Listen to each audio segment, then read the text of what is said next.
Hello everyone. So today let's discuss the next cell organelle, that is the chloroplast. Okay. Now chloroplast, that is, or what we call as plastid. Plastid, it was first introduced by E. Haeckel. Okay. And these are actually semi-autonomous organelle which have DNA and a double membrane envelope, which can store or synthesize various types of organic compounds. Okay. So actually these are developed from some colorless precursors. That means the particular structure from which the chloroplast develops, that is called the proplastid, and this proplastid is normally colorless. Okay. Now they divide and differentiate into different types of plastids. Now basically we find three different type of plastid: a leucoplast, chromoplast and a chloroplast. Okay. Now leucoplast means the colorless plastids, okay, which are variable in size and form. Now there are basically three different types of leucoplast. Amyloplast, they are the starch containing leucoplast. It contains a simple and a compound starch grain, okay, covered by a special type of protein sheet, as for example the starch that we find in case of potato, tuber, rice, wheat. Then second one is the eleoplast, which is a colorless plastid, store fats as we find in tuberose, eleuroplast or proteoplast, or proteinoplast. It contains proteins in amorphous crystalloid or crystalloid globoid form state. Okay, now the eleuron cells of maize grain, endosperm cells of castor, all these are the leucoplast basically. Okay, then second one, the chromoplast. These are actually yellow or reddish in color due to the presence of the carotenoid pigment. Here the chlorophylls are absent. They change color, okay, from red to green to red, now which we observe in case of an unmature unripe tomato, which is initially green in color, but when it ripens, it just gets converted to reddish color, isn't it? Now this is due to the presence of chromoplast. That means the chloroplast, it finally gets converted to chromoplast. Now these chromoplasts, they provide color to actually flowers, different colors of flowers which we observe, and that basically is due to attraction of insects, isn't it, for pollination.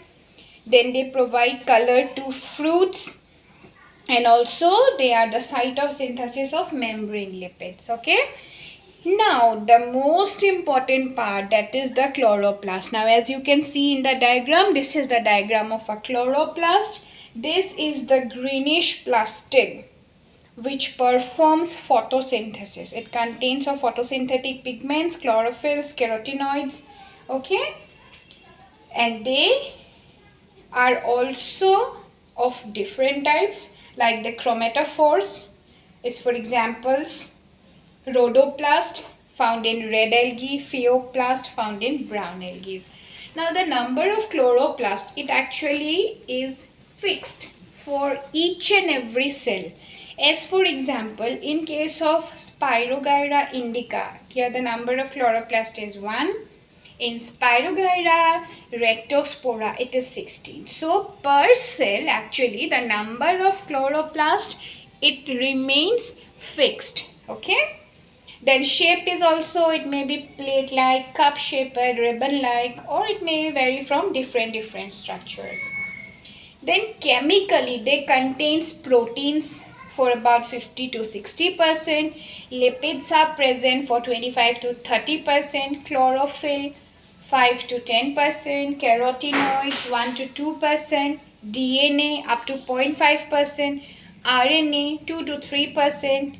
Vitamin K, E, quinones, magnesium, iron, cobalt, manganese, phosphorus, etc.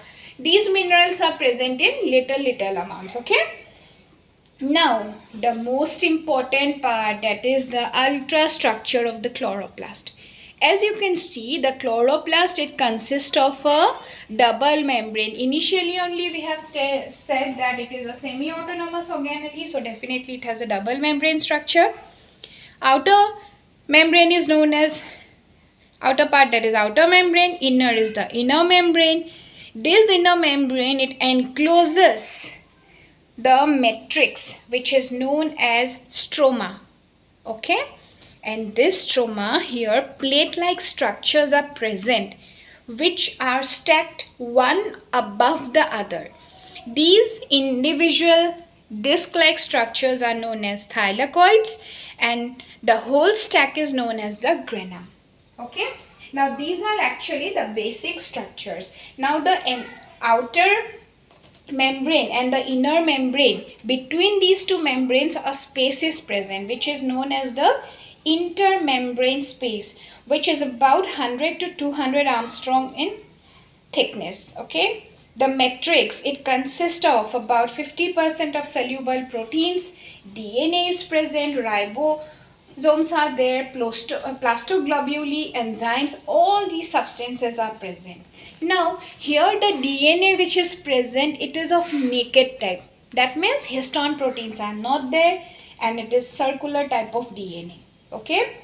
Now the DNA, it makes the chloroplast genetically autonomous because it can replicate and even transcribe the RNA part. So that's why we can call it the chloroplast as a semi-autonomous organelle. Now here 70S ribosomes are present, okay, which are normally found in case of prokaryotic cells.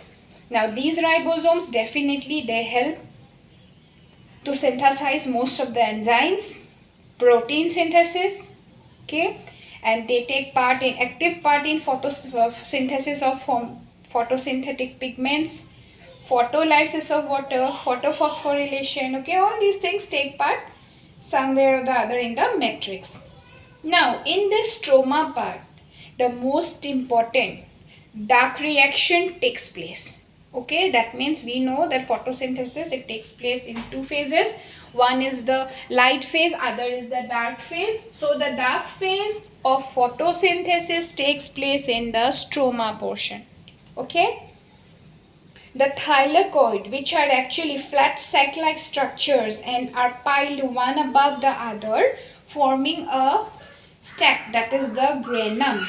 Now these thylakoids are stacked, and each granum has about 2 to hundreds of thylakoids. The granum are absent in case of bundle sheath and in algal chloroplast.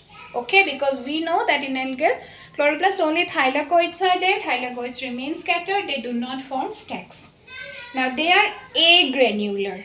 Okay, now the thylakoid membrane, it possesses photosynthetic pigment, coupling factors which are involved in ATP synthesis. Okay, this membrane is also very important because the light reaction takes place in thylakoid. Now when we are discussing here, so always remember, thylakoid, it is the site of light reaction, whereas stroma is the site of dark reaction. Okay, now the chloroplast, it performs different functions. The most important one is that it is green in color, so definitely it will help in photosynthesis. Okay, then they are able to trap sunlight, solar energy, and make it converted to chemical energy. Then they pick up the carbon dioxide from the atmosphere, use it during photosynthesis. They produce oxygen. Okay, the oxygen is evolved during the process, and thus a balance is maintained between oxygen and carbon dioxide concentration in the environment. They store starch either temporarily or permanently. Then they provide photosensitivity because of the presence of the eye spot.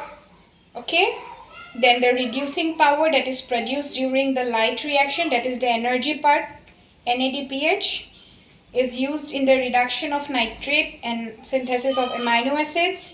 Even they help in synthesis of fatty acids. Okay, they store lipids. So all these are the basic functions of chloroplast. So when we are studying, as already told earlier, the structure, its history, then its diagram and its function, everything has to be covered within the topic. So all the important topics, all the important things are discussed here, and due to the presence of DNA, Maybe it is naked, circular, but still it has the capacity to replicate, transcribe.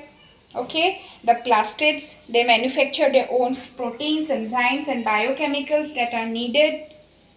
They have 70s ribosomes, and some arise either from division of pre-existing ones or from proplastid. So these characters make it a semi-autonomous organelle. Okay, that's why we consider protoplast or plastid or the chloroplast as a semi-autonomous organelle.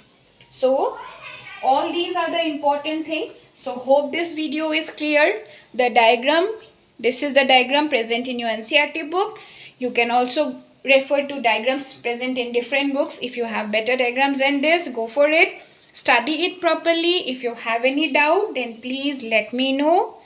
Okay, because this structure is very important. If the structure is clear, its basic functions concept is clear, then it will be easier for you to understand the later respiration and photosynthesis parts. Okay, so study it properly. If you have any doubt, let me know.